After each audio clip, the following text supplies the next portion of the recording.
Tem uma coisa que Jesus ensinou que nunca aparece no catecismo, nunca aparece no sermão do padre, nunca aparece nas páginas de nenhuma Bíblia que você vai encontrar numa livraria evangélica.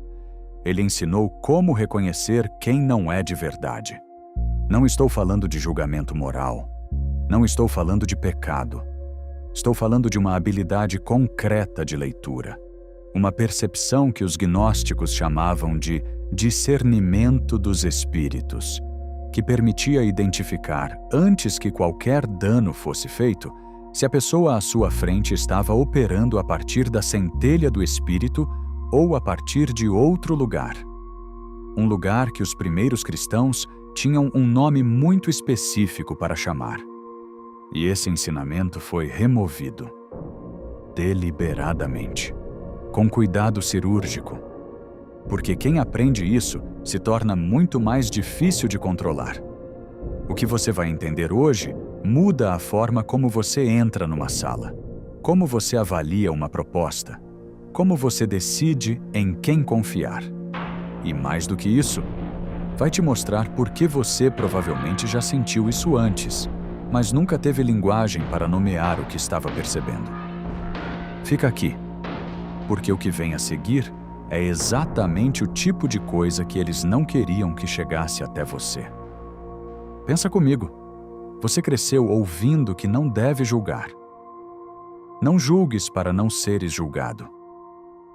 A frase foi repetida por 2000 anos, como se fosse a mensagem central de Jesus. Como se a virtude máxima fosse uma espécie de cegueira voluntária, uma recusa de discernir, de perceber, de avaliar o que está diante de você. Mas tem um problema enorme com isso. O mesmo Jesus que teria dito isso também disse: sede sábios como as serpentes. Disse que lobos andariam vestidos de ovelhas. Disse que havia sementes que eram do inimigo, plantadas no campo junto ao trigo. Disse para não dar pérolas aos porcos. Não parece muito com um homem pregando cegueira total, não é? A verdade é que essa interpretação de não julgues foi construída muito depois. E foi construída por uma razão específica: tornar a massa de fiéis dócil, receptiva, incapaz de aplicar discernimento sobre as próprias estruturas de poder que alegavam representar Deus. Pensa em quanto isso serve a quem está no topo. Se você não pode questionar, se questionar já é pecado, se duvidar já é fraqueza de fé, então quem detém o poder espiritual nunca precisa ser avaliado, nunca precisa prestar contas, nunca precisa ser visto como o que realmente é. Os gnósticos cristãos, os grupos que trabalharam com os ensinamentos de Jesus de forma mais direta e menos filtrada, tinham uma visão completamente diferente. Para eles, o discernimento não era pecado. Era necessidade de sobrevivência espiritual. Porque no cosmos que Jesus descrevia, nem toda a presença ao seu redor era neutra. Essa ideia de que o universo espiritual contém forças que extraem, em vez de nutrir, aparece nos textos gnósticos com uma clareza que incomoda. O Evangelho de Filipe, outro texto de Nag Hammadi, diz diretamente: a luz e a escuridão, a vida e a morte, o bem e o mal são irmãos. Não antagônicos abstratos, irmãos, coexistindo no mesmo campo. E é exatamente por isso que o discernimento se torna tão necessário, porque na superfície os dois podem parecer iguais. Havia forças que eles chamavam de arcontes, palavra grega que significa governantes ou autoridades. E essas forças não operavam apenas como abstrações cósmicas. Operavam através de pessoas, através de padrões de comportamento, através de modos específicos de interação que podiam ser reconhecidos, se você soubesse o que procurar. Isso era o que estava sendo ensinado. E é isso que foi removido. Então, o que exatamente os gnósticos entendiam por marcas arcônticas? Vou te dar a definição mais clara que eu encontrei nos textos. Um arconte, nos documentos gnósticos, É uma consciência sem centelha. É uma entidade, ou uma expressão humana, que opera exclusivamente a partir de mecanismos de controle, de absorção, de extração.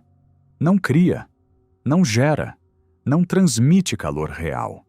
O que faz é circular em volta de luz para capturar, para usar, para drenar. E isso se manifesta em padrões que você pode observar. Não é uma questão de aparência física no sentido superficial. É uma questão de como a presença de alguém funciona no campo ao redor dela. Os textos da biblioteca de Nag Hammadi, encontrados no Egito em 1945, depois de ficarem enterrados por quase 1.600 anos, descrevem isso em detalhes que só recentemente começaram a ser levados a sério fora dos círculos de pesquisa especializada. O Apócrifon de João, um dos documentos mais completos dessa coleção, descreve os arcontes como forças que copiam a forma sem possuir a substância. Constroem réplicas, imitam o comportamento esperado. Mas quando você olha mais fundo, há algo fundamental ausente. Uma espécie de vazio por trás dos olhos. Uma performance de conexão que nunca se completa de verdade. E aqui está o que torna isso algo que você pode aprender. E não apenas aceitar como metáfora. Os primeiros textos gnósticos não descrevem isso como fenômeno puramente espiritual. Descrevem como algo que deixa traços observáveis.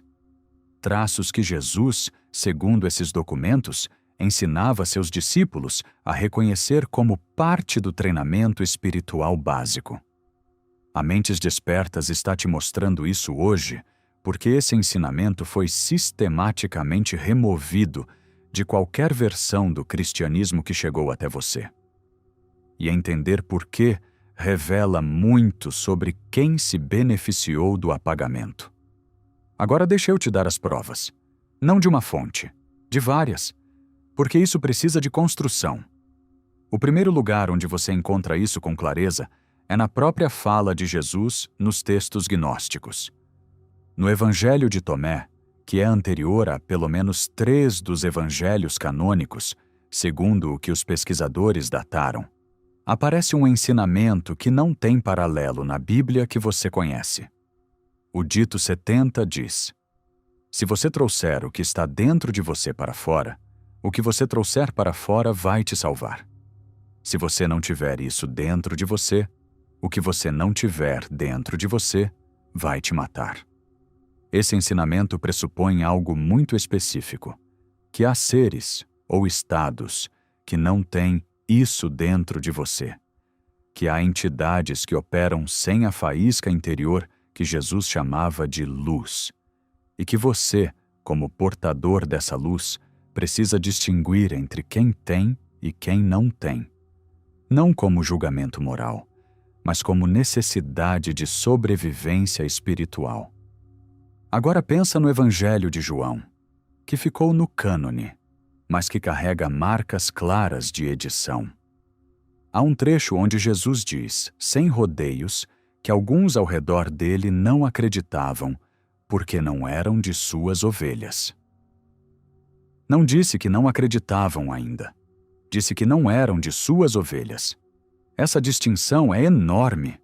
Pressupõe uma categoria ontológica diferente, uma natureza distinta. E quando você lê isso ao lado do Apócrifon de João, que foi tirado do cânone, a linguagem é idêntica, complementar.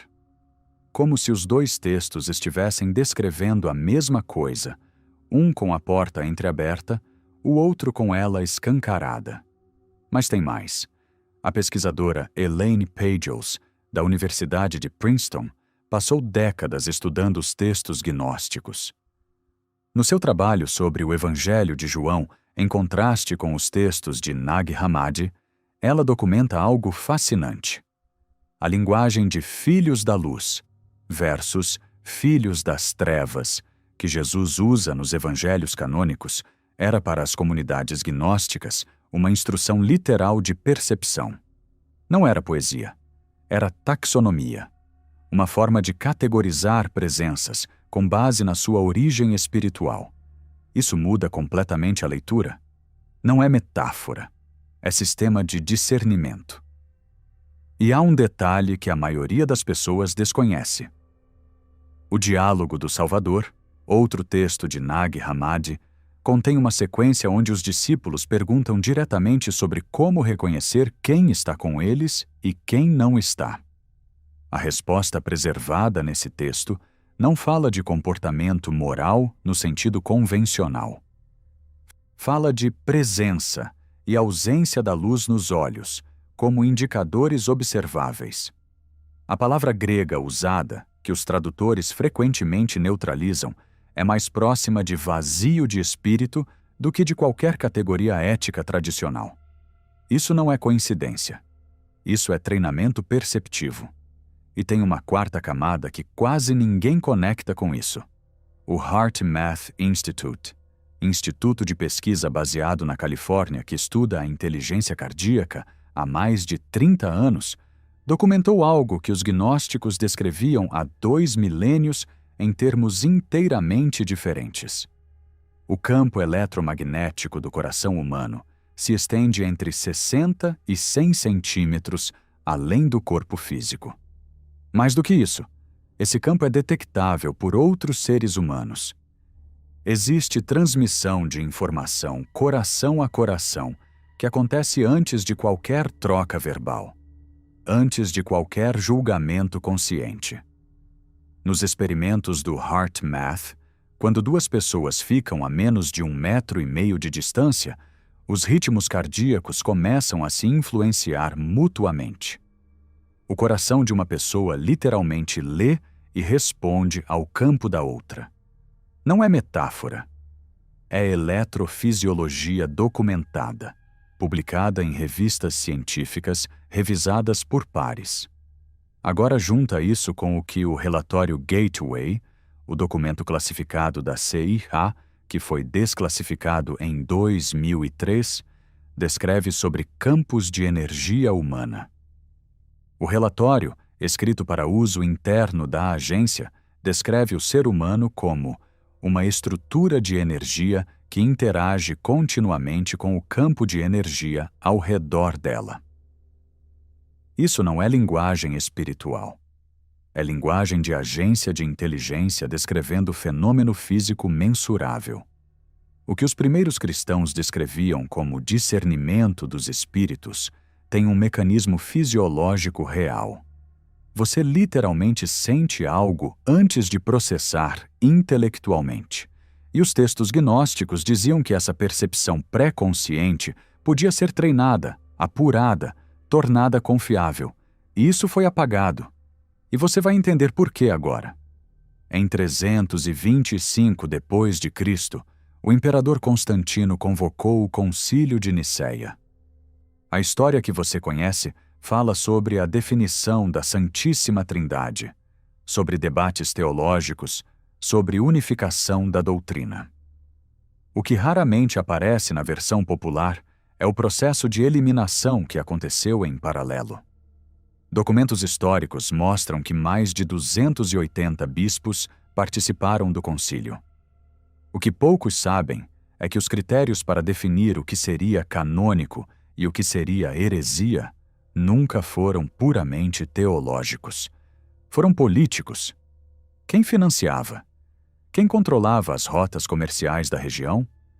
Quem precisava de uma população unificada e obediente para manter o império coeso depois de décadas de guerra civil? Os textos que continham ensinamentos de discernimento, de percepção arcôntica, de leitura de presenças, foram sistematicamente identificados como heréticos. Não por razões teológicas sofisticadas, por razões muito mais simples e práticas. Uma população que sabe reconhecer autoridades sem centelha é uma população que resiste ao controle por autoridades sem centelha. Se você pode olhar para alguém que alega representar Deus e perceber que há um vazio por trás daquilo, perceber que o que está sendo transmitido não é luz, mas sim extração, você para de obedecer, para de pagar, para de ceder o seu poder.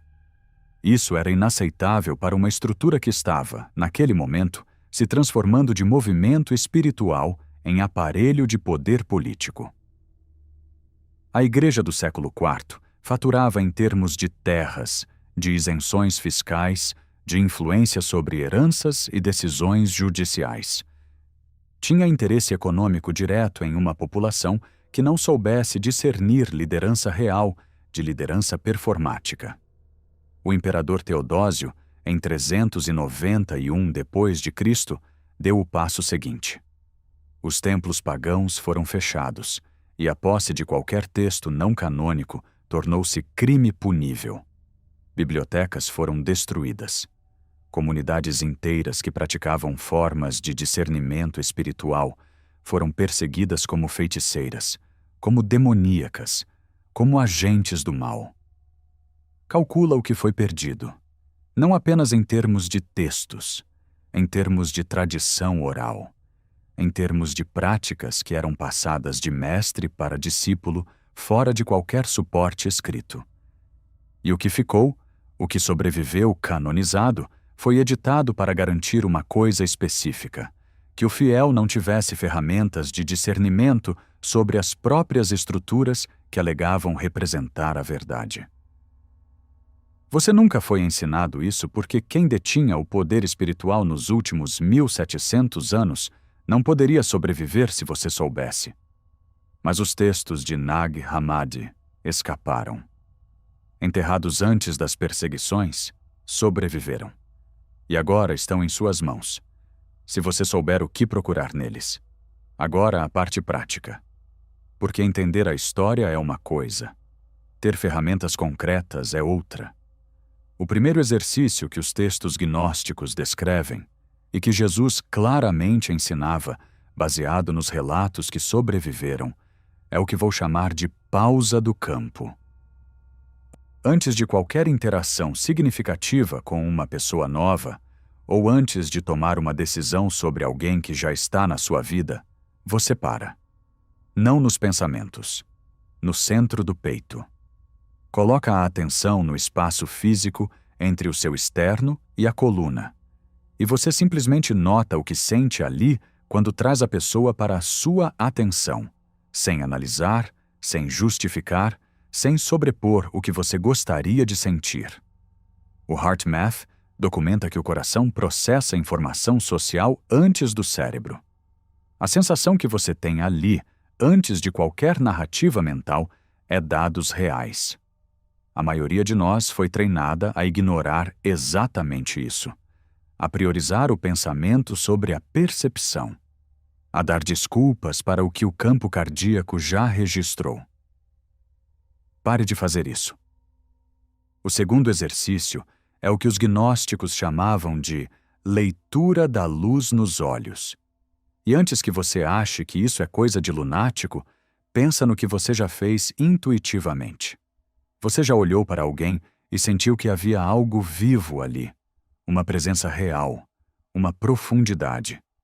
E provavelmente já olhou para outra pessoa e, apesar de tudo estar tecnicamente em ordem na superfície, sentiu uma espécie de vidro, como se houvesse uma tela entre você e o que a pessoa dizia ser. Isso não é julgamento moral. É percepção de coerência interna. A prática específica. Quando estiver diante de alguém importante para uma decisão, olhe nos olhos por 3 a 4 segundos, mais tempo do que o socialmente automático, e note se o que você vê se aprofunda ou permanece plano. Pessoas com presença real respondem ao seu olhar com algo que vai ficando mais real. Presenças arcônticas permanecem na superfície, ficam mais performáticas, às vezes mais agradáveis, mais efusivas, como se a performance precisasse compensar a ausência de substância por baixo. Uma coisa que os essênios, comunidade judaica que precedeu o movimento cristão e que claramente influenciou os ensinamentos de Jesus, faziam antes de admitir alguém novo em sua comunidade. Um período de observação de 2 anos. 2 anos antes de qualquer acesso real. Isso não era paranoia. era protocolo de discernimento coletivo. Eles sabiam que padrões revelam mais do que impressões iniciais. O terceiro exercício é o mapeamento de padrões ao longo do tempo. Os textos gnósticos são específicos sobre isso. Uma única interação não é suficiente para o discernimento. O que revela a natureza de uma presença é o padrão. Especificamente, o que acontece com a sua energia depois do contato? Você sai de um encontro com alguém sentindo mais clareza, mais força, mais si mesmo, ou sai mais confuso, mais pesado, mais disperso do que entrou?